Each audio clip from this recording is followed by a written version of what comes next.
Boy, I tell you, Andrew Morton has really stepped into it this time. So he makes his appearance on This Morning, right? And right out the gate, they ask him, how many times have you met the Duchess of Sussex? And his response was, I haven't. You have not met the Duchess of Sussex. No, but I talked to some of her friends. So you haven't met her? No. See, it's time for him to get paid. He's taken a page out of Robert Lacey's book by making sure that he adds some new chapters to his book, which I don't think did so well. I don't think his book did so well. This is the book where he tried to make this huge claim that Meghan was trying to be Princess Diana 2.0. None of it made any sense. Like this thing about her as a child watching the funeral of Princess Diana and finding herself in tears. Everybody in America did. Yeah, when the camera focused on the note on the coffin, everybody lost it. I lost it. It's no big deal. I mean, it was just that moment in time. And I don't think that a lot of people in the UK realized how strong the grief was on this side of the Atlantic. But it was. It continues to be. I mean, I almost feel sorry for him because right out the gate, they just kicked his legs out from up under him. How many times have you met the Duchess of Sussex? No, I haven't. So that's good. That makes you quite the authority on all things Meghan. How many people are going to write about her that have never met her? I mean, you just add him to the pile. So then they ask him, why is this the right time to add some new chapters? 2 new babies.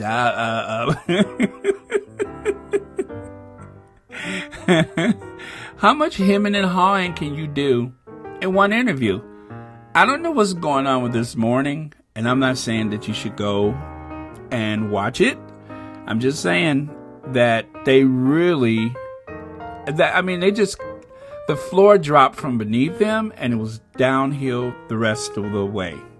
So then Phil, bless his heart, Phil decided to say, well, has she given you any special permission to... Has she given you any special permission? No. But it's got an extra 30,000 words. And how stupid. So after much hemming and hawing,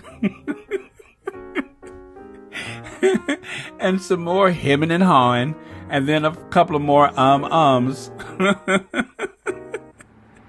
then he decides to say, well, I was a fan of hers long before she met Prince Harry when she was on Suits. And then Phil doubles down. He said, so you haven't spoken to her. You haven't spoken to any of her friends. So what?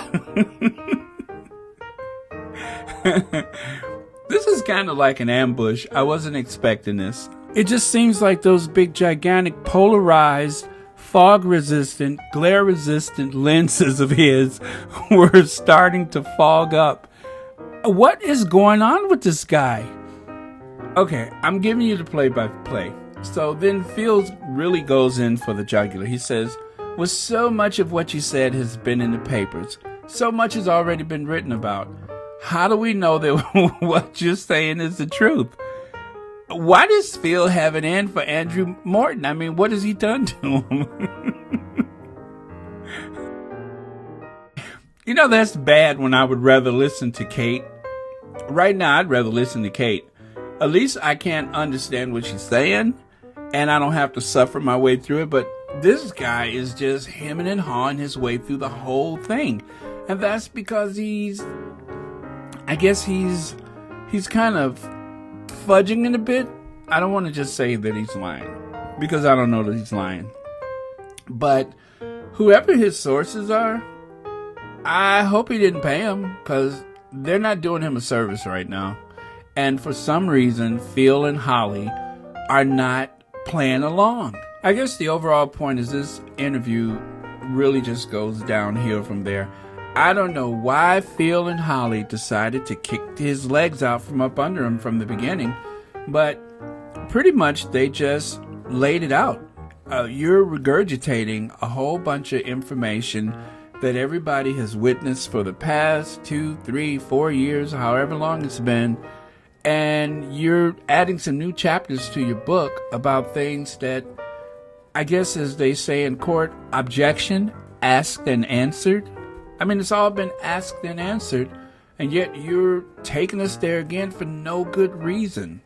And then the worst part about it is we have to watch you and we have to watch you hem and haw your way through it. This was a very painful interview to watch in the first part of it, and then at the end, it was just regurgitate, rehash, reject. The really tacky part is that he accuses the Sussexes of having a third wheel in their relationship, Princess Diana. Well, I think he has a third wheel in his life, and that is the ghost of his Princess Diana book. Because everything that he's done ever since that book has really been trying to live up to the hype of his original book. And unfortunately, he's trying to pull the Sussexes down to lift himself up to a position where he was with the Diana book. That's impossible. That was a one-of in his life, and it's never going to happen again. I'll say this, don't waste your time with the interview. It was a bunch of hemming and hawing, not a lot of fact, not a lot of information. It was very light on substance. I was surprised that Phil and Holly was actually doing their job, but they were actually working. Oh, look at that. Oh my God, I just caught the hemming and hawing disease. I'm hab. Now I'm hemming and hawing. See, it's contagious. I talk to her friends and her school teachers. I've caught the Andrew Morton hemming and hawing. So you guys have told me, you said, I don't usually get on Twitter. Don't get on Twitter if you're not already on Twitter. You know why? Because if it wasn't for Twitter, I wouldn't have even known about this interview. Truth is, I don't know what's in Andrew Morton's heart. I don't want to call him a liar because I don't think I have a right to do that. But the vast difference between an Andrew Morton interview and say that of an Omid Scobie. Omid Scobie says what he means and he means what he says. He doesn't have to search for the words because he stands in his truth. From the caption, it appears as though Andrew Morton is actually based in Los Angeles while he's giving this interview to Holly and Phil. But whether or not he's actually spoken to people who actually knows the Duchess of Sussex, that's one that we'll have to just kind of put a question mark or an asterisk next to it. I've been familiar with Andrew Morton for years, and there was a time when I saw him as a pretty virtuous person who was like the champion of Princess Diana's message to let the world know what was going on with the royal family. But now I see him as someone who is exploiting the Duchess of Sussex, Meghan Markle. I'm sorry to say that the Andrew Morton today is just like the rest of the royal reporters and tabloid journalists. That's it for now. Please like, subscribe, share, donate, etc. If you would like to make a donation and you don't know how, to help support this channel, you can go to the comments section where you can find links to the Patreon, the PayPal, and the Cash App. Thanks for watching Royal Sussex.